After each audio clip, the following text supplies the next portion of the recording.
Hook స్టెప్తో end చేద్దామా? Hook step అంటే గుర్తొచ్చింది, ఈ పండక్కి మన బాస్ హుక్ స్టెప్ థియేటర్స్లో చూశారు కదా ఎలా ఉందో.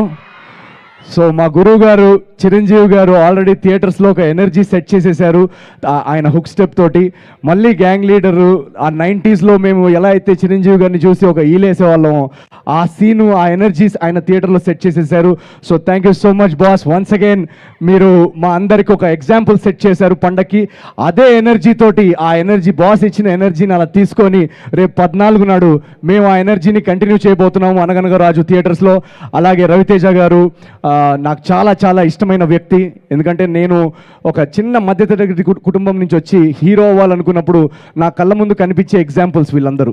చిరంజీవి గారు కానీ రవితేజ గారు కానీ వీళ్ళందరినీ నేను ఆదర్శంగా తీసుకొని నేను కృష్ణనగర్లో ఆడిషన్స్కి తిరిగేటప్పుడు నా స్ట్రగుల్ పీరియడ్లో నాలో హోపు ధైర్యాన్ని నింపిన ఎగ్జాంపుల్స్ వీళ్ళందరూ. సో వీళ్ళందరితోటి నా సినిమా సంక్రాంతికి రావడం, ఆ సంక్రాంతి పండగ అల్లుడిని నన్ను మార్చిన మీ అందరికీ చాలా చాలా థ్యాంక్స్. మా ప్రభాస్ అన్నయ్య రాజా సాబ్ సినిమా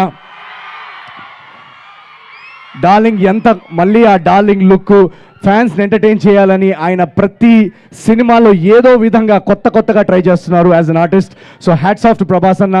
అండ్ ప్రతి పండగకు వచ్చే ప్రతి సినిమాని ఈ రోజుల్లో ఏమైపోయిందంటే సోషల్ మీడియాలో ఏఐ వచ్చినప్పటి నుంచి ఏది నిజమో ఏది అబద్ధమో ఎవరికి తెలియదు.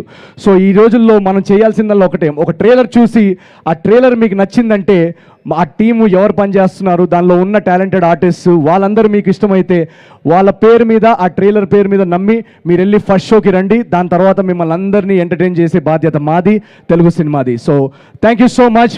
మీరున్నందువల్లనే ఈరోజు తెలుగు సినిమా ప్రపంచవ్యాప్తంగా ఇంత ఫేమస్ అయింది. సో ఈ పండక్కి ఆ ఎనర్జీ, ఆ అరుపులు, ఆ రచ్చ మీ అందరి కోసం waiting in Anaganaga Raju. Thank you so much. And yes, let's have the song.